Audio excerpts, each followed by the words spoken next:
Perfect. All right. Hello, everyone. It looks like we have people joining by the second, which is great news. And thank you to everyone so much for joining us. I'm so excited to be here with Alyssa, Alicia, and Tina today. And I know anyone in the Chicago market is definitely familiar with our local designers, Alyssa and Alicia here.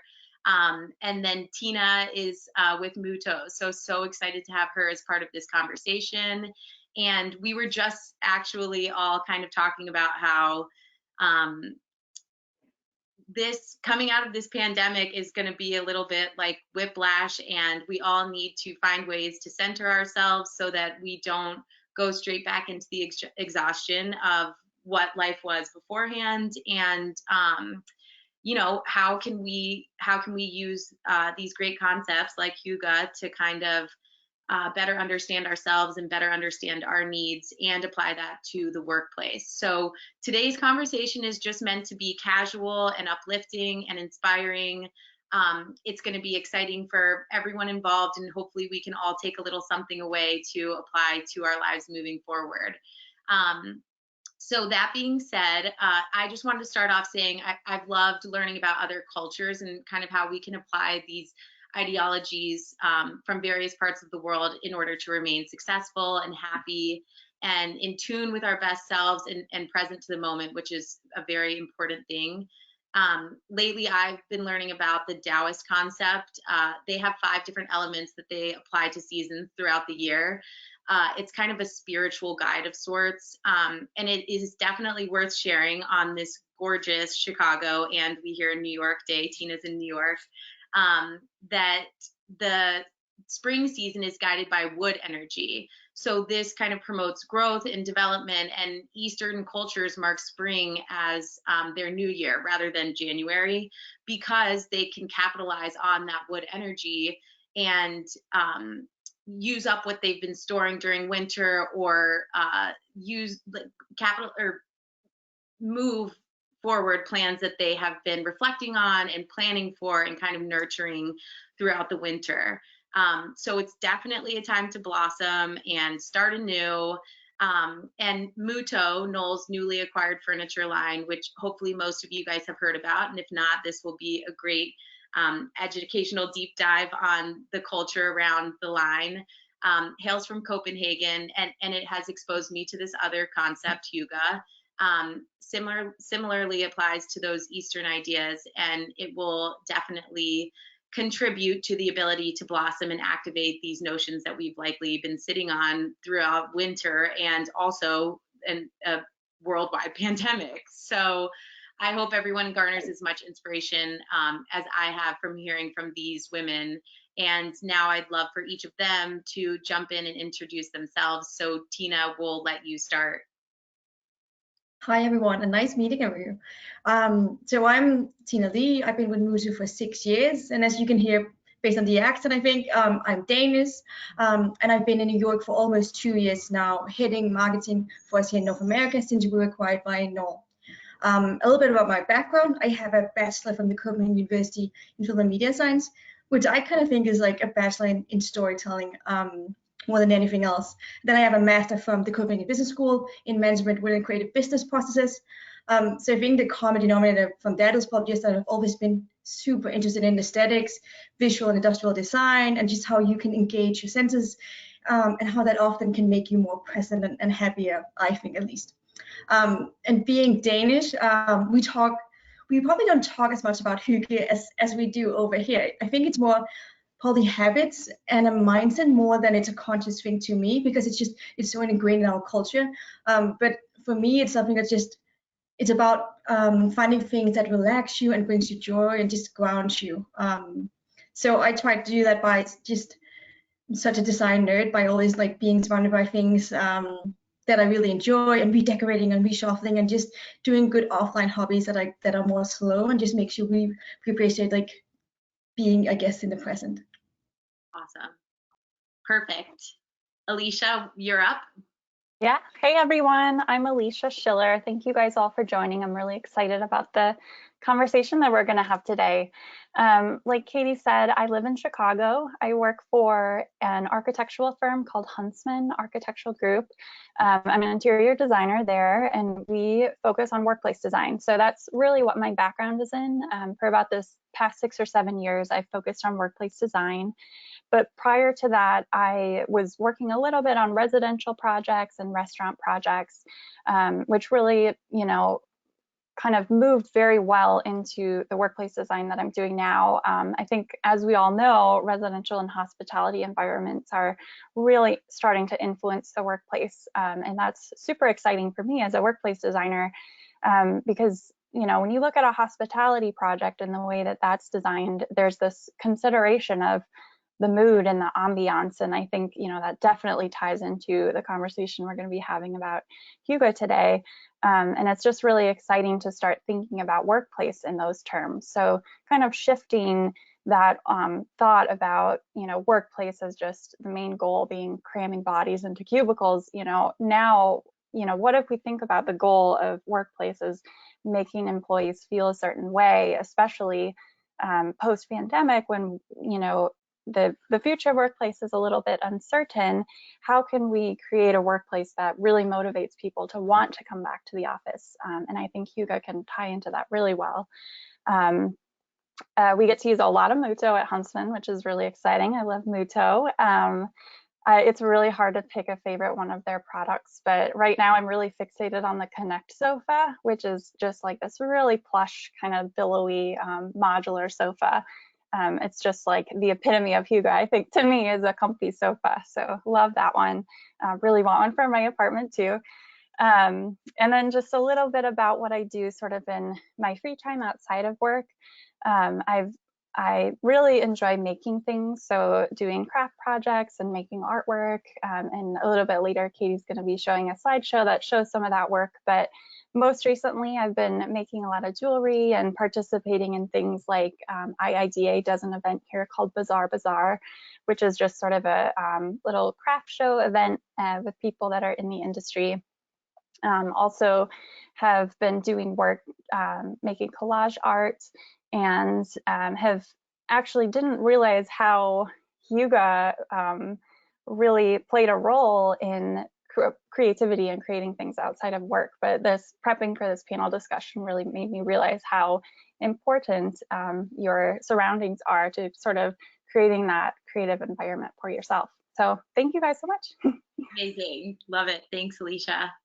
And last but not least, Alyssa. Hi, everyone. Welcome. Very excited to be here today. My name is Alyssa. I work with IA here in Chicago, and I get to work with these lovely ladies. A little bit about myself. I graduated from Michigan State with a major in interior design. And I've been with IA for coming up on 3 years, which seems insane. I'm getting older. I've always been interested in design, and it's always been something that has influenced me throughout my life, the typical art kid and all that.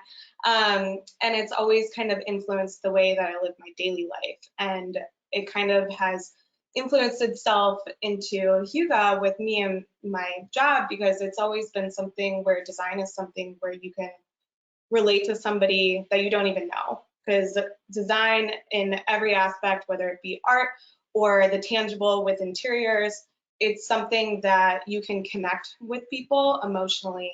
And so that's something that's really important. And I think, we'll be touching on it later today, but it's something that will kind of reign true with what it looks like when people are coming back to work.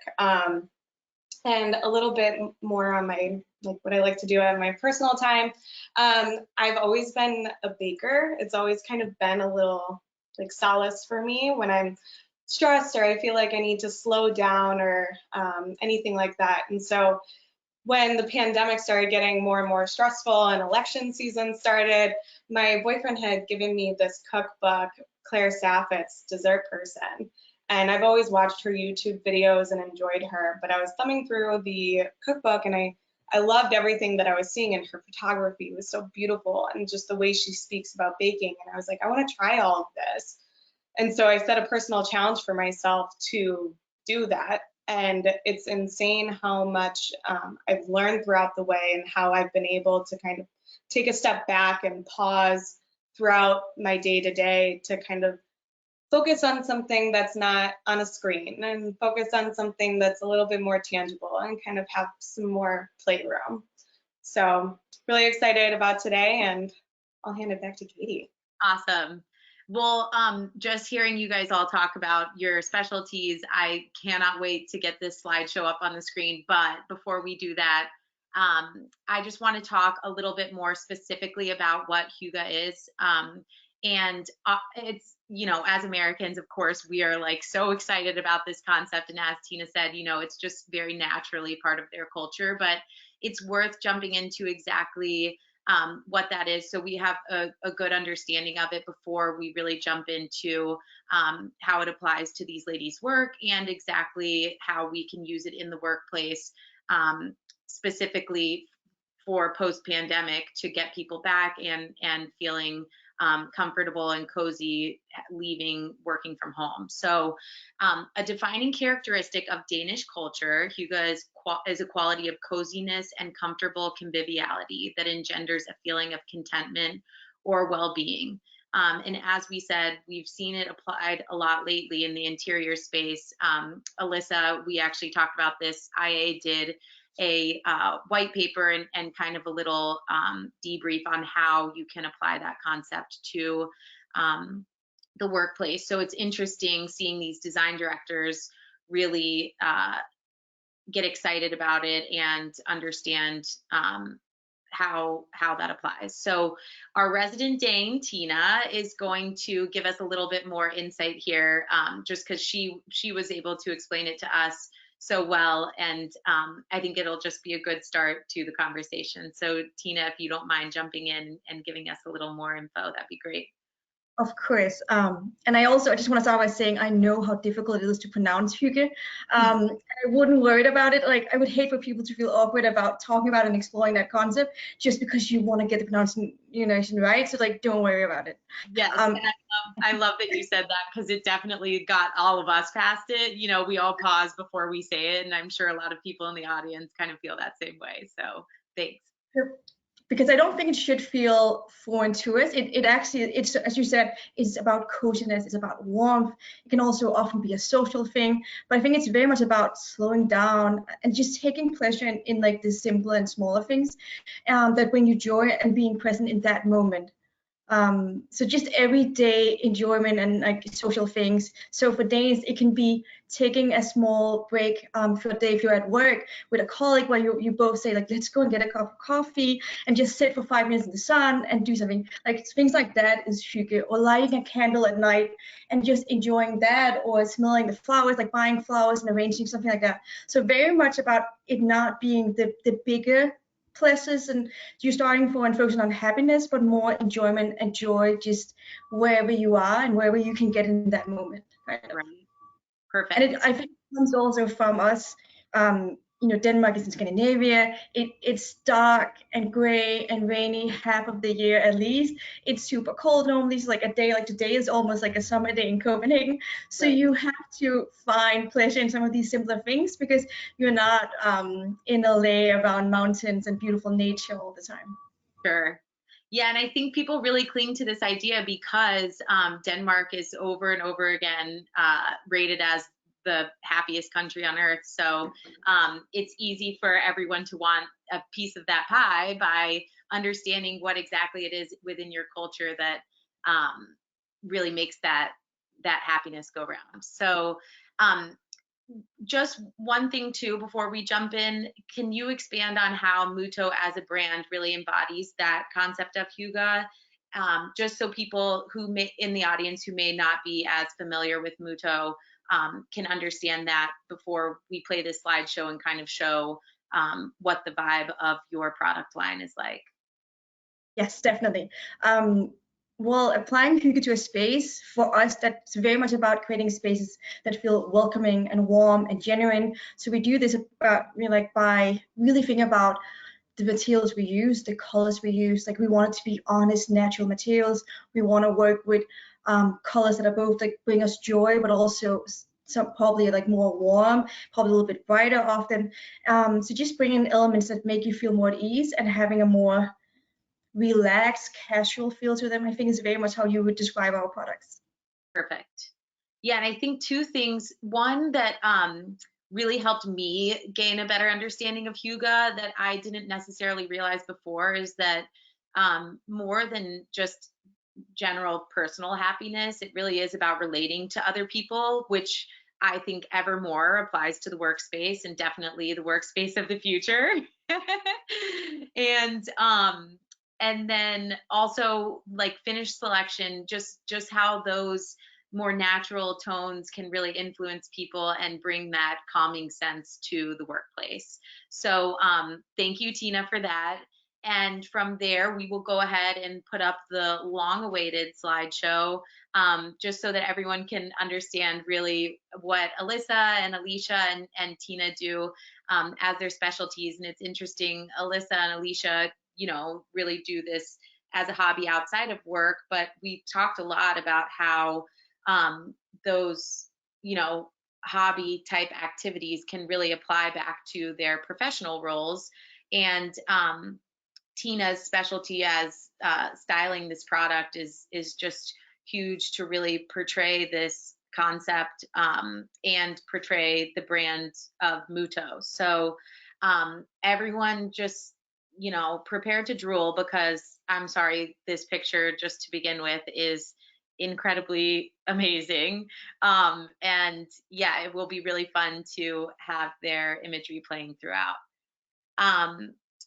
So all of this being said, you know, another thing I love about y'all's work is that it doesn't necessarily have to be overcomplicated. Granted, I am not a baker. I could not do the collage work that Alicia does. I have done some metalworking, which is tons of fun to work with your hands, but the key is that it really requires you to be present to your life, to be working with your hands. And there are studies upon studies around the positive impacts that a creative outlet or a hobby can have on your life, from improved brain function to reduced feelings of isolation, which is so important right now, to even boosting your immune system, which, hello, a pandemic is going on, so why not grab that added benefit too. So let's talk a little bit about your process as far as your personal passions go.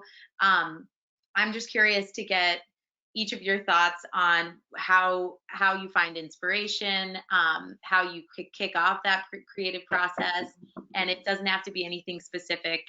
Just would love for each of you to jump in. So Alyssa, maybe we'll start with you for this one.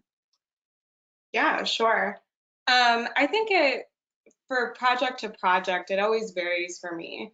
It's always dependent on the client and what they want, because really we're designing for people. We're not designing for these other things that sometimes you can get hung up on, like metrics and things like that. So I think, you know, it starts from there, and then what I like to do is I like to, of course, see what's new and what's current, but also drawing inspiration from what the client has really talked about and what they are really trying to get out of it, in terms of, we want to feel this way. We want to feel this way with our employees, with our coworkers, and then going from there, I think it can really spark something interesting. So then every project ends up feeling different and unique, and it's not a copy paste. It'll be something unique to your client. So yeah, which is something that's been important all along. You know, we've always said that the workplace is not one size fits all. We work with so many different kinds of clients. I mean, coming into this industry, I had no idea that I would be exposed to everything from law firms to gaming companies to all kinds of different things. So, but also for your personal passion with the Claire Saffitz Challenge, is that your go-to way as far as baking goes? I mean, this picture, the grapefruit or the blood orange pie, is she your main source of inspiration? Like, do you use Instagram? How do you pull more inspiration for the baking side of things? And Is Claire your main focus right now, or do you mix in other recipes too? I would say she's definitely like my main inspiration for in terms of like what I bake because I'm going through the book, but I haven't been going in a linear fashion. It's just kind of how am I feeling that day? What takes the least amount of time? And also I've found a lot of joy in baking for my friends and family, and sharing that is always really important to me. So I love being able to do that. But it's really interesting because of course I have an Instagram account, as you can see on the handle, and it's crazy the community that I've been introduced through into doing this. There's so many people that are doing this journey as well, and it's very interesting because I've been interacting with some of these accounts, and there is a girl in DC that works for Gensler, and she's doing exactly the same thing that I'm doing, and it's just so interesting how all of it can intersect and how small our industry really is. Very cool. So that's been really, really fun for me. Very cool. Yeah, I love that it engages this community, kind of like you said, within your own personal Instagram profile. I mean, I have friends who even have like pet profiles, who have met all kinds of friends, whether it's in their local community or across the nation, across the globe. So I love that because, again, definitely, like Tina pointed out, applies to the concept of Hygge. So thanks for sharing, and perfect segue to Alicia. If you want to jump in and tell us a little bit about your process for finding inspiration. Yeah, it's been a little bit tricky, honestly, through the pandemic because Yeah. sort of my favorite way to find inspiration before was just kind of going out into the world, and you never really know where you'll find it. You might be at a movie theater that's like a historic theater, and there's a little pattern in the floor or something that just like you notice, and it seems really special to you. So those little moments have been definitely harder to come across during the pandemic, unfortunately, but I think in general, when I'm making things like making jewelry or artwork or anything like that, I do get really inspired by the material that I'm using. And I have worked with a lot of different materials, a lot of actually like discontinued samples and things I'll bring home from the library. So, I've worked with leather, with fabric, with beads, wire, clay, and each of those different materials lends itself to a different sort of style or, a different sort of shape. So that's been really interesting to me to sort of hone in on one specific material at a time and just sort of try a bunch of different things out with it and see what looks the best. And that specific part of it is like working with my hands and sort of discovering as I go is part of the process that I love the most. And it almost sparks like even more inspiration down the line. So yeah. I love that. I know. And Alyssa, I meant to say too, I appreciate the fact that you don't go in order in the book, because I'm totally that type of person that's just like, okay, what draws me in the quickest? And same with you, Alicia, that you don't go in thinking like this is exactly what I'm going to make. You kind of let the process unfold on its own. So that's really cool to hear. Tina, anything to add? Well, I guess my hobby these days, because as Alicia, I find so much inspiration in going out to the world and traveling. I usually travel a lot, so it was super, well, it was different for everyone, but it was super weird and different all of a sudden being so much at home. But at the same time, it was kind of nice to try and figure out, again, like diving into the simple pleasures and finding Hygge in those simple things. So I've really been trying to redecorate and just reappreciating things by moving them around and just doing things like that. And since I couldn't travel as much, diving into old books and old movies and stuff like that is also a way of finding really good inspiration, and just looking at old 1950s classic and then reappreciating mid-century modern designs and stuff like that. So trying to still travel even though you were stuck at home has been one of my pleasures. Perfect. Well, and I feel like so many people too have said that during the pandemic, they've even been able to spend more time outdoors just because, you aren't caught up in the daily rigmarole of life of commuting to the office or, going on trips that might take up a lot of time, or going in and out of networking events or whatever it might be. I was actually listening to a podcast, and a poet was speaking about a vacation spot that he normally goes with his family. He's from Northern Ireland, and he was saying that after going back so many times, you would think that you would tire of writing about the same place, but he never tires of writing about this place because there's so much nostalgia attached to it that every time he goes to that place, he can write a poem. So I love that you're focusing in on your own space and just re-energizing it by using exactly what you have. Like he was saying, it doesn't always have to be this big change in life. It sometimes can just be little tweaks, or reusing what you have to renew it, kind of. So And I think that is sometimes the trap, right? Sorry, Katie, that you're always looking for something new, something new and exciting and new experience you can talk about, and then you don't always appreciate all the great things you have that could bring you joy right now, that are way simpler and won't, cost a lot and take a lot of effort.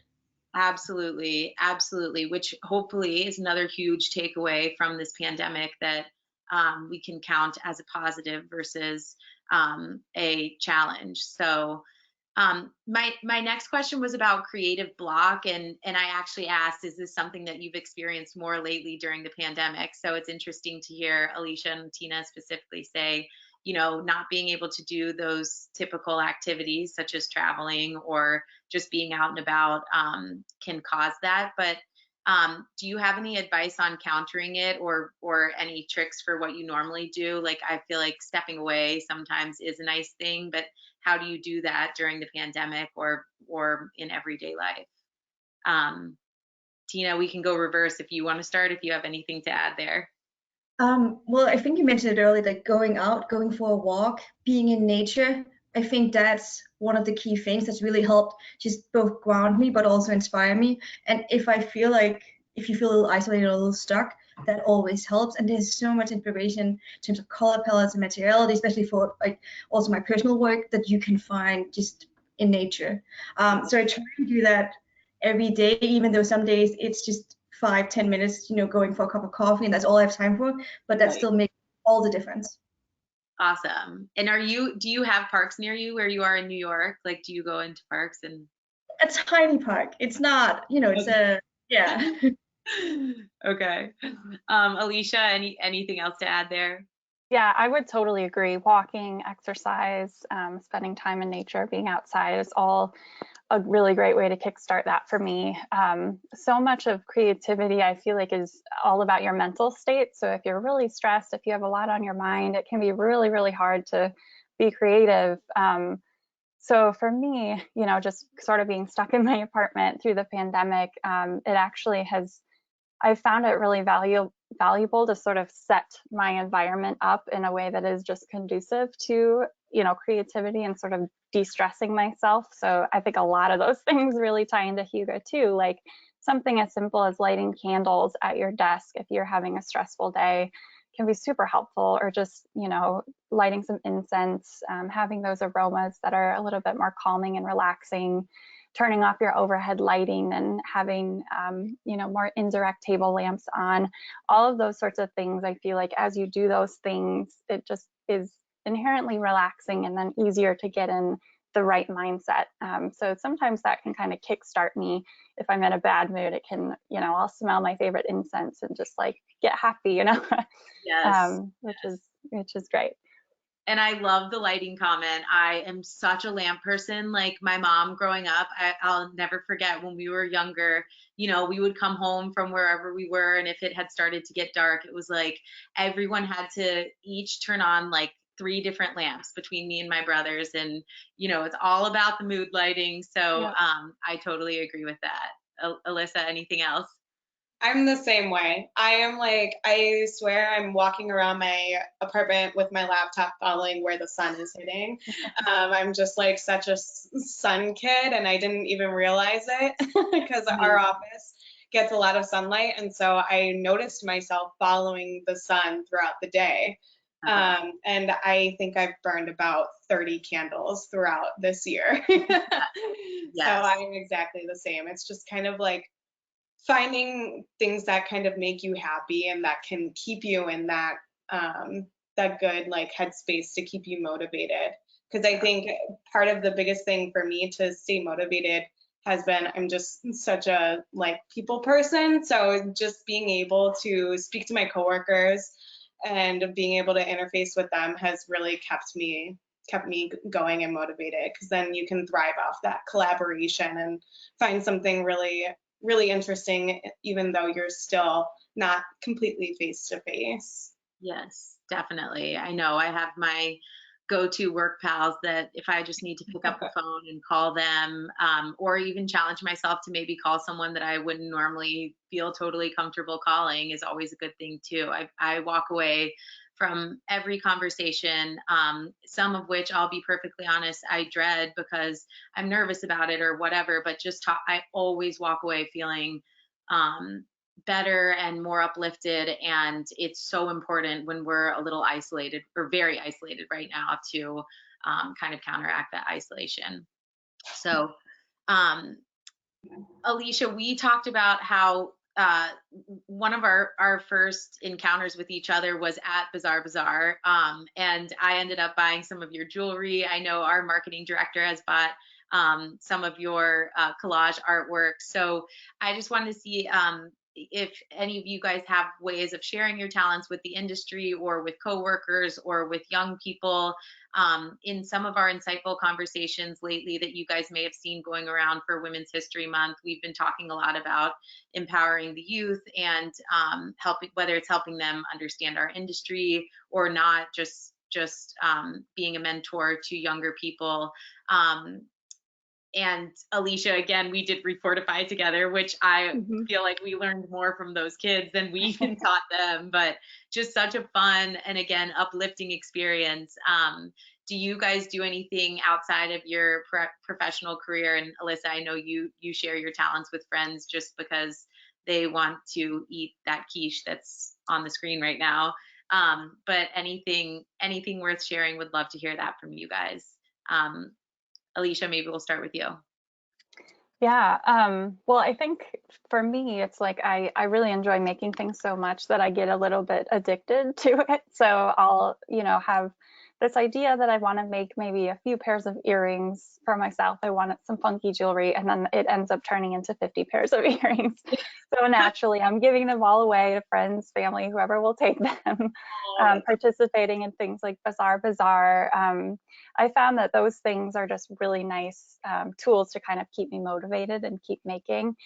But one of my favorite things to do actually is to just do like craft nights with friends. So you're sort of sharing, like, in maybe one night, you'll bring your materials and kind of share that with your friends, and the next night, like, they'll come over with their materials and what they've been working on, and then you try that out. And it's almost like going for a walk with a friend, where it's very relaxing. Your body is going through the movements, and but you're having this really cool low-key conversation at the same time. And that's one of my favorite ways to sort of to share, is to create together and just have some good conversations.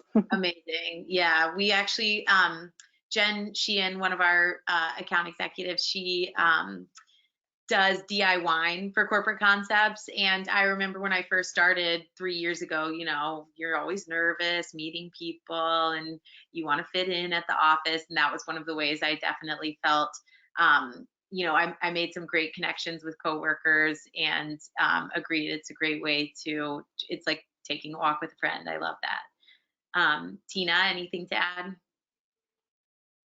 I think it's actually been a little challenging because some of the things that really bring you joy is all the social aspects, and that's so difficult these days. Usually, most of my friends say that I'm always tingling around their house, helping redecorate. Not, of course, if they don't want to, but if sometimes if they're just moving into a space, like I love that they try to, they know I love this, so they bring me into the process and they talk about the space and the paint and like decorating. And if they're into it, I would happily, and I usually do that, like spend some few hours with them going over the space and moving things around. And I think it's very much about using your hands, also just trying things out and doing that. But obviously, we haven't been as social these days Right. as we. So I think now it's maybe more social media, like just connecting with each other and sharing photos and things we like there. So we kind of did like a more like a wine message group where we're like sending photos of wine we're finding that we love and sharing that and like what we're drinking these days. But we're still waiting to be able to hang out a little bit more, I guess. Right, right. That's super fun though, sharing the wines. I love that. And I do love, I'm sure Alyssa and Alicia get tapped every now and then to go over to a friend's place and they'll buy you sushi or something in exchange for you to just rearrange some things and Yes. yeah, so fun. So Alyssa, how about you? I think I'm kind of the same as the both of you. I thrive off of like communication and collaboration. So I'm exactly the same. Perfect. Easy enough. Yeah. So we can see from these beautiful photographs of each of your work scrolling on the screen that you guys take great photography. And I actually learned that Alicia and Alyssa do their own photographs, which is really cool to know. And Alyssa, you touched on how that's been kind of like an evolution of your own personal brand. So do you want to kick us off with kind of how you capture that feeling that we've been talking about of comfort and coziness and happiness in your photos, and tell us a little bit more about that evolution? Because photography, I mean, with social media and the digital world being such a huge part of our lives now, is very important. So Yeah. I mean, I am not a food photographer by any of the slightest means. Instagram is fully saturated with it. And so it was more for me when I first started, and you can kind of see some photos are better than others. And so whenever you scroll through my account, you can tell that they've been getting better and better. But I think the biggest thing for me is like, I've always loved that, like, when you bake a fresh pie and you like put it out and the sun just casts onto it and you get that like warm fuzzy feeling of like seeing it, like you made this and it's beautiful, and seeing it kind of glisten like that. I think that was the biggest thing that I've learned that I like capturing through my photos, because it's kind of something that you can kind of feel and it's not over stylized or anything like that. So that's one of my biggest takeaways, I would say.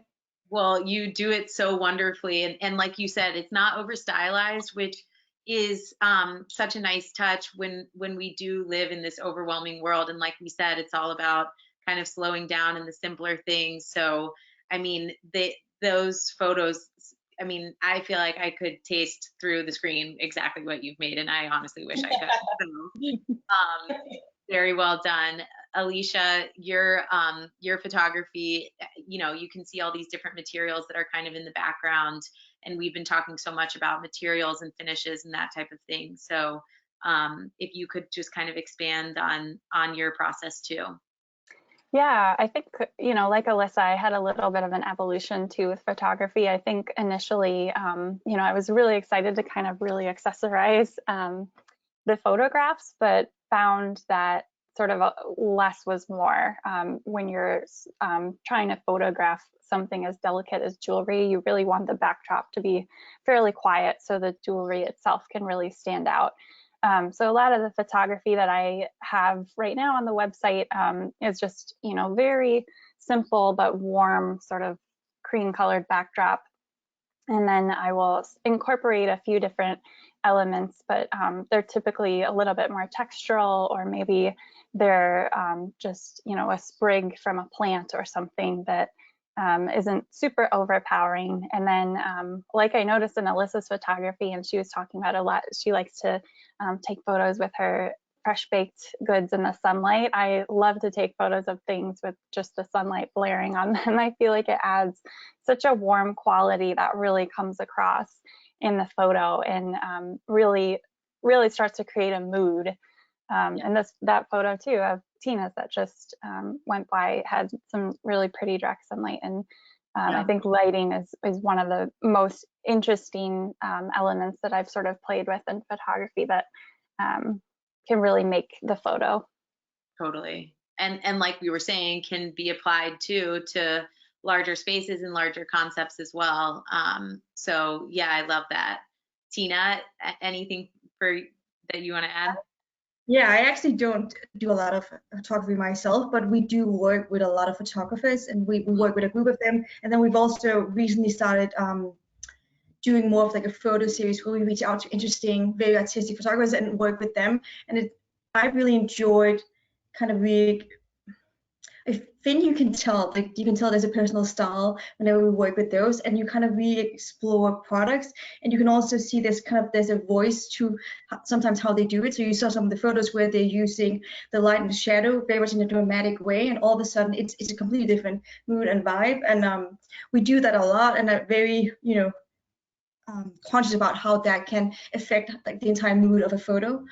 So I think that's super fascinating. I wish I was better at it myself, but I think I'm always a little scared to get into it now because we do have so many talented photographers around us. Right. But it's definitely key.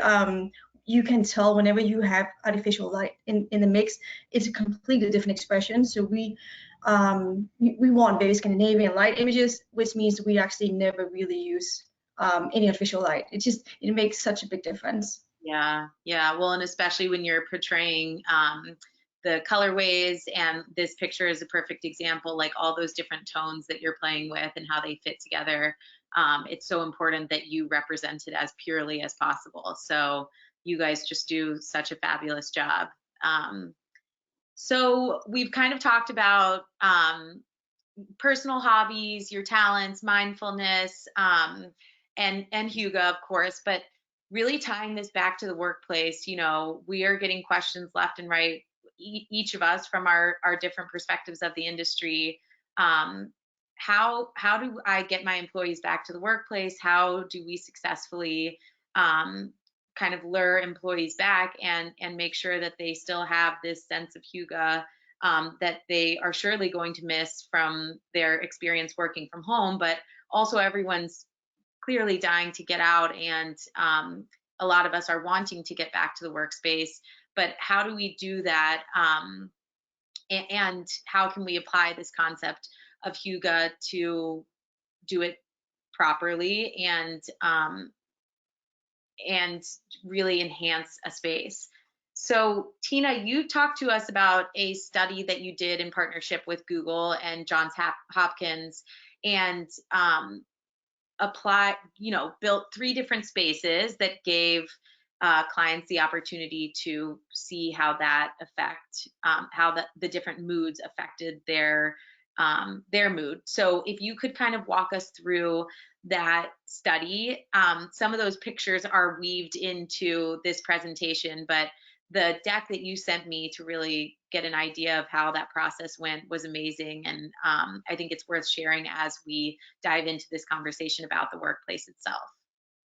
Yeah, so a few years back, Google actually reached out to us and asked if we wanted to collaborate with them and Johns Hopkins on a new aesthetics study. So they were doing a big install for the annual design fair in Milan, where lots of artists go, but of course lots of furniture companies go there, and they were creating 3 different spaces, and they were all just with Mutu furniture, but they look completely different. And then they developed these wristbands where you measure the temperature and your pulse, and with that and with Johns Hopkins, they were measuring the response that people had when they walked through the spaces, and afterwards you could see if they had a big physical reaction to, maybe we had a very vibrant space, we had a very calming natural one, and we had a more minimalistic one, and how everyone reacts differently to a space. And I think what that showed, and what I think us who work with design on a daily basis already knew, is that design really matters, and it really does have an impact on your well-being and how you feel.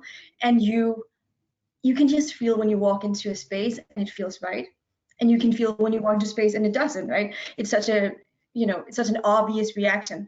And I think it may sound corny, but I think it's all about creating a space that makes sense as much emotionally as it does rationally. Often we're ticking off things and saying, of course, if it's in the workplace, we needed there to be the right task case for ergonomic reasons. And obviously we need that, but we also need to solve for the rest of your employees' well-being, right? So also the emotional aspect, if they're feeling comfortable, if it's a nice light that comes in, you know, if it feels welcoming and relaxed. And I think that's very much what we learned from that study. Yeah. Yeah, and we actually worked with Box Studios and Valerie Jardin, who's now at IA actually, on an iteration of that, and just like color play and how color changes your mood, and how those different sensory type things can change your reaction to a space. So it's great that that is a proven thing. And Alyssa and Alicia, you guys as designers, I'm curious to hear, you know, if you've had a specific project that you have applied that, you know, we refer to it in America, if we're not using the specific word Hygge, as hospitality or wellness. And Alicia, you touched on that, pulling from your hospitality experience and how those residential touches are kind of becoming more important in the workplace. So can you tell us how you apply these concepts and kind of advice that you're giving your clients as they look to you for your professional advice? Yeah, for sure. So right now we're working on a lot of tenant lounges, actually, and that just sort of lends itself to Hygge and to the idea of incorporating wellness. So, you know, it really tends to make sense for a client to incorporate some more wellness or Hygge elements. A lot of things that we're trying to focus on are incorporating more plants in interior spaces. You know, those are just sort of a universal, you know, thing that brings people joy. Also, I know we touched on this earlier, but lighting is super important. So trying to rethink maybe how we've typically thought about lighting in workplace spaces or tenant lounge spaces, doing less direct lighting, doing more decorative fixtures, indirect lighting, and then, you know, rethinking even color temperature, something as simple as that. You know, we typically always do a specific color temperature for a workspace, but what if we warm that up, you know? That certainly creates just a different mood in that space. And then, you know, hospitality from more of the operational perspective is super important as well. So if you're doing a tenant lounge, you know, things like having beer on tap or a nice espresso machine or sparkling water on tap, those things go a really long way, and people really do appreciate those things. We office out of a WeWork here in Chicago, and our WeWork has sparkling blood orange bubbly water on tap, and it's actually surprising, but that's one of the things that I consider when I consider if I want to work in the office one day. I'm like, oh, I couldn't sip on that bubbly water all day. So it actually is very important, I think, and more important than you might think. Yes. And then also just sort of creating, you know, incorporating more lounge areas and creating spaces that are a little bit more tucked away that maybe are away from technology. I know it's kind of counterintuitive. Workplaces have so much technology these days, but it still is important to provide little areas where people can just go and, you know, and to have a conversation with someone without feeling like they're, you know, it needs to have a screen involved. Right. Yeah.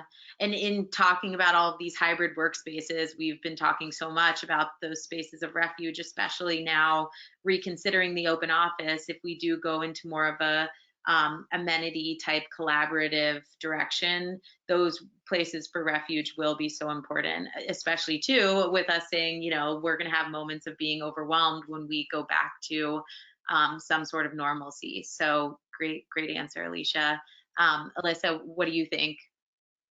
No, I completely agree with everything Alicia said. I think, you know, one element to layer in is also how can we make people feel comfortable when they come back to work? And I think those hospitality elements really help foster that, but how can we also foster collaboration and provide some whimsy to our floor plans and also our projects to create that human experience again? We've been so separated for so long. how can we create that feeling where we feel welcome in the office, and it's things like the materials, the lighting, like Alicia was mentioning, but also how can we kind of tuck away spaces that feel natural and they don't feel so rigid. And I think that's something that is definitely being focused on as more projects come in post-COVID. Yeah, definitely. If I can add Go ahead. that even though working from home can be really tough and isolating in so many ways, and we all are looking forward to returning, I think we've also learned over this past years that there's some benefits to working from home in terms of there's maybe more flexibility. You also eliminate some time where you're commuting. So we did a study recently with some of the bigger companies that we work with at Knoll, and one of the, I think it was a huge law company saying, we're not as concerned about getting people back to the office. What is our major concern is getting them to keep coming back 3 months in or 6 months in and wanting to be there, because there's also so many benefits of being able to be at home. So it's definitely reconfiguring the space and figuring out, so what is it that will bring them in and bring them pleasure. So yeah, it could be definitely hospitality amenities, and definitely then also the most social spaces, because that's probably the kind of collaborative work that will draw them in, because if they're doing dedicated focus work, they might still want to do some of that at home. So that we might want to have less hardcore classic office spaces and more of the social, more softer spaces. Yeah, absolutely. And I know, everyone has been seeing articles flying around about that, and even clients giving up space so that they can invest in more of like a strategic office environment, and that hybrid space that allows people to use the space how it needs to be used, not necessarily how we originally thought it should be used. So those are all wonderful thoughts, and I can't even believe it, but we're already at 3:22. And I'm double checking to make sure. It looks like we don't have any questions yet. So if we want to maybe just give some final thoughts here.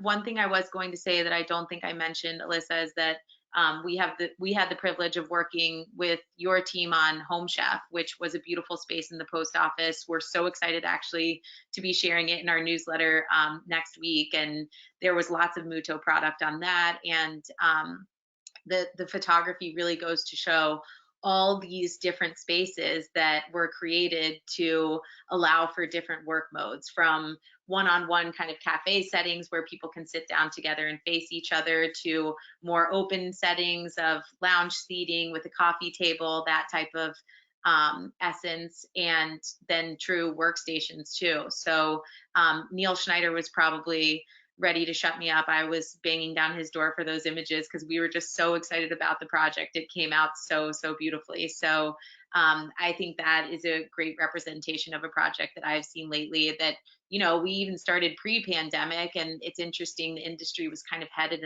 in that direction, and now is it's all the more important. So another thing that we've been hearing too is, speaking of technology, we do need those places of refuge, a place to step away from all the bustle of the office, but also how do we equip the office space to better allow for the hybrid work of some people staying at home and some people being in the office, and having a little bit of that kind of like transit work mode.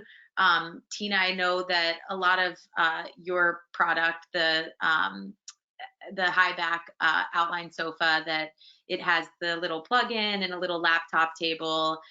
So those type of amenities, are you guys doing any studies on that type of stuff, of how to incorporate more technology into your product, specifically from the manufacturer side, in order to solve for that issue? We are definitely. I think what we're learning more and more is that every place has to be more and more flexible, because people are going to places, and we also want to have maybe more social spaces, but they should still be a work point, right? You should still be able to sit and have a meeting. You don't want to then all of a sudden run out of battery and you have to stop the meeting, especially also teaming with people. So we definitely are thinking more and more of like, how can we in a very seamless way add in power and all these functionality things that you do need, but without it taking away from the Hygge and from the wellness aspect and the aesthetic of it.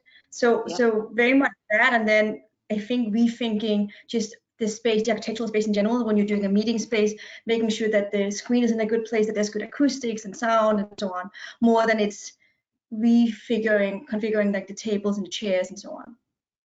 Sure. Yeah, acoustics is a huge thing, which we haven't even touched on. I mean, sound is so important too. And I mean, that's a great point.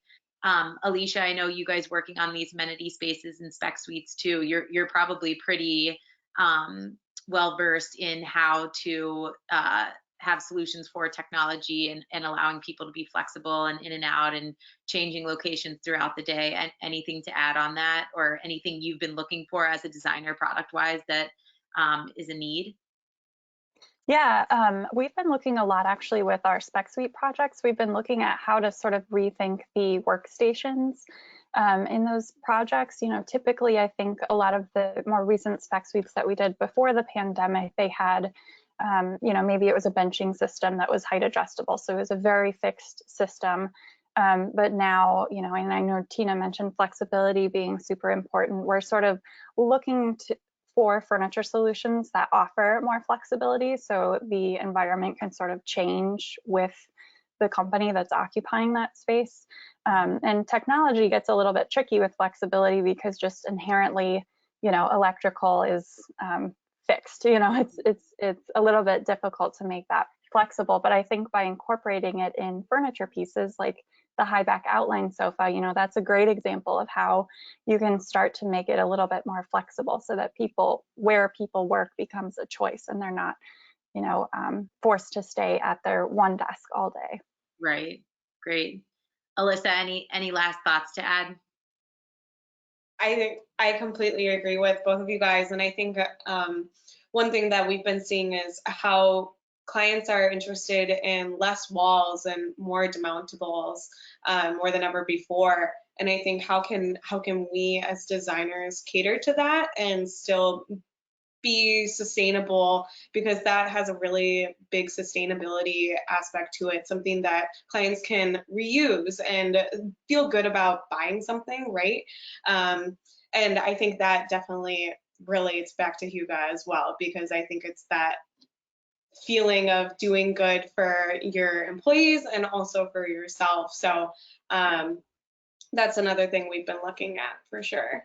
Awesome.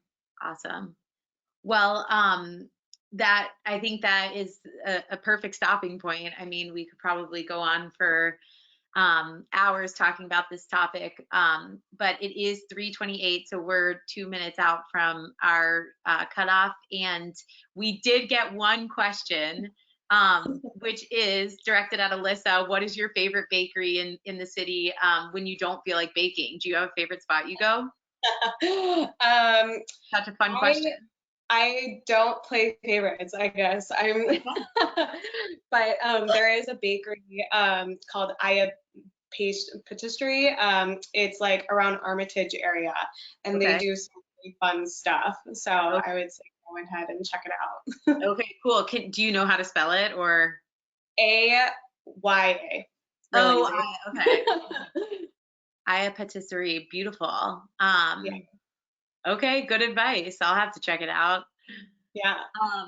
Well, I think we're at a safe stopping point, and I just really can't thank you guys enough for being on board to have this conversation. Like I said, it was casual and very fluid, so thanks for just being up for anything and coming with all of your great ideas and inspiration for us all. I know anyone who attended today certainly took something away from this, and just really fun spending time with you guys, like we keep saying, when we're not able to be together out and about at Refortify and Bazaar and fun rooftop drinks. So, you know, only a matter of time, hopefully, before we're back to that. And I look forward to the day. So thank you guys all so much, and enjoy the rest of this gorgeous Chicago and New York day.